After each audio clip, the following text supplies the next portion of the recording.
नमस्कार। YouTube channel homeopathy for all में आप सभी का स्वागत है, अभिनंदन है। हमारा आज का विषय है नाक से खून आना यानी नकसीर फूटना। ये एक बहुत आम समस्या है। अक्सर गर्मियों में और सर्दियों की शुरुआत में ये समस्या देखी जाती है। मौसम से इसका वैसे कोई सीधा ताल्लुक नहीं है, लेकिन फिर भी गर्मियों में नकसीर फूटने की मुश्किल ज़्यादा देखी जाती है। तो आइए आज इस विषय पर हम आपके साथ चर्चा करते हैं। इस चर्चा के लिए बहुत ज़रूरी है कि सबसे पहले आप हमारा चैनल सब्सक्राइब करें और बेल आइकॉन को प्रेस करें, जिससे कि आगे आने वाले सभी वीडियोस के नोटिफिकेशन आपको टाइम से मिलते रहें। एक बात और ख़ास है कि इस विषय को संपूर्णता के साथ समझने के लिए बहुत ज़रूरी है कि वीडियो को शुरू से आखिर तक आप देखते रहें। तो आइए इस विषय पर आज एक गंभीर चर्चा शुरू की जाए, जिससे मैं आपको ये समझा सकूं कि नाक से खून क्यों आता है और नाक से खून आने के वक्त क्या किया जाए और किन किन दवाइयों के उपयोग से नाक से आने वाले खून को रोका जा सकता है। तो सबसे पहले हम आप चर्चा करते हैं कि नाक से खून क्यों आता है।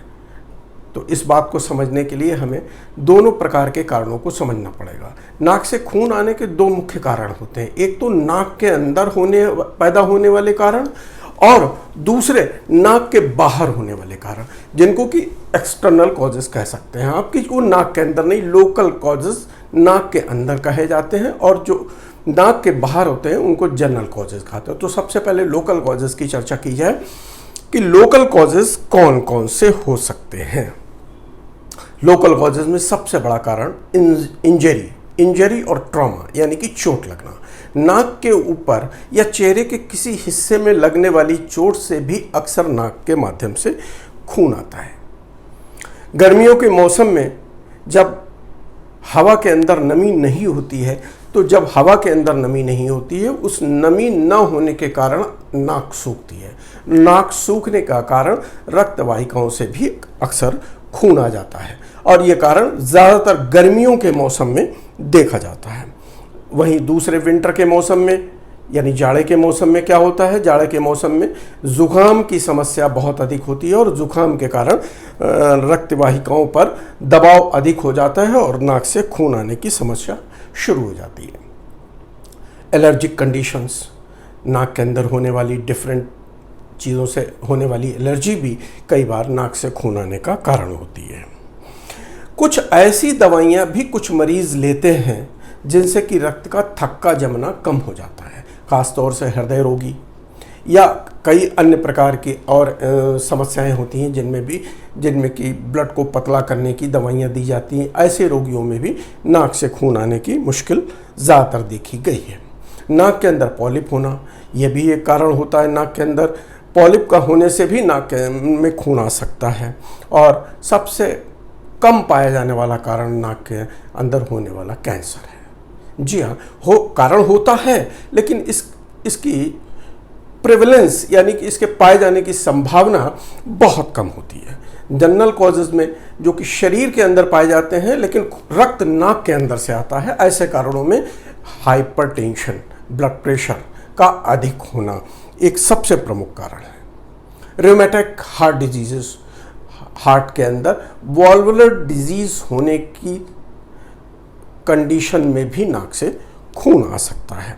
Anaemias, pernicious anaemia, aplastic anaemia और ल्यूकीमिया यानी कि ब्लड कैंसर जैसी बीमारियों में भी नाक से खून आने की संभावना होती है। और ख़ासतौर से जब हम हाई एल्टीट्यूड पर जाते हैं, जहाज़ में जाते हैं, जहाज़ अचानक ऊंचाई की ओर बढ़ता है, तब भी कई बार को नाक से खून आने की संभावनाएं हो सकती हैं। लेकिन एक चीज़ ध्यान रखिएगा कि नाक से अगर लगातार 20 मिनट तक खून आए और लगभग 50 ml खून बह जाए, तो घर पर प्रतीक्षा मत करिएगा, घर पर किए जाने वाले उपचार से बचिएगा। ऐसी कंडीशन में मरीज को तुरंत अस्पताल और डॉक्टर के पास ले जाने की कोशिश करिएगा। इस चीज़ को बहुत ध्यान से रखिएगा, क्योंकि एक ऐसी कंडीशंस फिर एक इमरजेंसी का रूप ले लेती हैं, और इनमें जो है आपको बहुत सावधानी बरतनी पड़ेगी। तो आइए अब आपसे चर्चा शुरू करते हैं कि नाक से खून आना अगर शुरू हो जाए तो उस समय आप तुरंत क्या करें। यानी कि डॉक्टर से पहुंचने से पहले आप क्या करें कि नाक से खून आना रुक जाए, क्योंकि गंभीर समस्या होती है उस समय सारे ही लोग घबरा जाते हैं। खून देख कर लगभग सभी लोगों को घबराहट होती ही है, एक सामान्य बात है। तो उस समय आप क्या करें कि जिससे कि आपका नाक से उस समय तुरंत खून आना रुक जाए। लीन फॉरवर्ड यानी कि आगे की तरफ मरीज को झुकने के लिए बोले और सिर को थोड़ा आगे की तरफ निकालने के लिए कहें। अपनी इन उंगलियों को नाक के इस हिस्से को क्लैंप कर दें लगभग 2-2.5 मिनट के लिए। इससे खून पीछे की तरफ चला जाएगा और जिसको कि मरीज को स्पिट आउट करना है, यानी कि मुंह के अंदर जो भी खून पहुंच रहा है स्पिट आउट करना है। ध्यान रहे मरीज को लिटाने की गलती ना करें, इससे उसके रेस्पिरेटरी ट्रैक्ट में खून जाने की संभावना बन जाती है। खास तौर से जब मरीज थोड़ी उम्र कम हो तब तो उसको लिटाने की कोशिश कतई ना करें।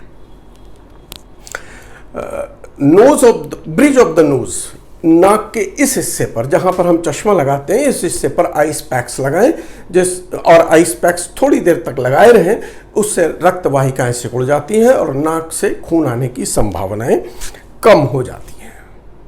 एक बार अगर नाक से खून आना बंद हो जाए तो आप थोड़ी देर विश्राम करें, बैठ करके विश्राम करें और कोशिश करें कि किसी भी तरीके का कोई शारीरिक श्रम आदि ना करें जिससे कि पुनः खून आने की संभावना हो। तो इस प्रकार कुछ सावधानियों के माध्यम से आप नाक से खून आने को रोक सकते हैं। नक्सीर फूटने के वक्त आखिर क्या किया जाए, ये जानने के बाद अब आपको मैं बताता हूं कि नक्सीर फूटते समय आपको किन किन होम्योपैथिक दवाइयों का इस्तेमाल करना है। जिन होम्योपैथिक दवाइयों का इस्तेमाल किया जाना है उनमें nitric acid, ammonium carb, hamamelis, secale corn, bryonia, millefolium, trillium P, ipecac आदि दवाइयाँ मुख्यतः इस्तेमाल की जाती हैं। इनमें कौन सी दवाई कब इस्तेमाल करनी है, किसके क्या इंडिकेशंस हैं, ये मैंने आज डिस्क्रिप्शन बॉक्स में दे दिया है कि क्योंकि सामान्य मरीज के लिए इस तमाम सारे डिस्क्रिप्शंस का कोई बहुत महत्व नहीं है। एकेडमिकली जो लोग जानना चाहते हैं वो डिस्क्रिप्शन बॉक्स में जा कर के जान सकते हैं। अभी मैंने एक दवा हेमेमिलिस का नाम लिया है। हेमेमिलिस का इस्तेमाल कब करें? हेमेमिलिस को आप 1:9 डिस्टिल वाटर में डाइल्यूट कर लें, यानी कि 9 पार्ट, 9 हिस्सा डिस्टिल वाटर लें और 1 हिस्सा हेमेमिलिस लें। दोनों को मिला लें। मिलाने के बाद ओपन पाम पर उसको अच्छी तरह स्ट्रोक दे करके तैयार कर लें और फिर जो दवा तैयार होती है उसकी 2 बूंद जिस मरीज की नाक से खून बह रहा है दोनों नथुनों में, दोनों नॉस्ट्रल्स में 2-2 बूंद डाल दें। ऐसी संभावना रहती है कि तुरंत नाक से खून बंद हो जाए। उस मरीज को उस समय नाइट्रिक एसिड देना भी बहुत फायदेमंद रहता है। नाइट्रिक एसिड आप उसको 2 आवरली देना शुरू कर दें, उससे भी उसके नाक के खून आने की बंद होने की संभावना बढ़ जाएगी। अमोनियम कार्ब भी इसी तरीके से उस समय तुरंत फुरत के लिए इस्तेमाल की जा सकती है। तो ये कुछ दवाइयाँ हैं जो आप मरीज के नाक से खून आते वक्त इस्तेमाल कर सकते हैं। इसके अलावा दूसरा मेरा लक्ष्य ये होता है कि मरीज को दोबारा कभी नाक से खून ना आए, तो उसके लिए ज़रूरी होता है कि हम किसी योग्य चिकित्सक से परामर्श करें और लक्षणों के आधार पर उसका उपचार करें। और मरीज के अगर कोई अंडरलाइंग कॉज है तो कॉज वो डॉक्टर ही पता लगा पाएगा और अंडरलाइंग कॉज को डिटेक्ट करके उसका भी ठीक ढंग से उपचार किया जाए। कारणों की चर्चा अभी हम वीडियो में ऊपर कर चुके हैं। तो इसलिए अगर नाक से बार बार खून आए, रक्त की मात्रा अधिक हो, रक्त अधिक देर तक खून ज़्यादा देर तक नाक से बहे, तो ऐसी कंडीशंस में बेहतर यही रहता है कि आप डॉक्टर से परामर्श कर लें।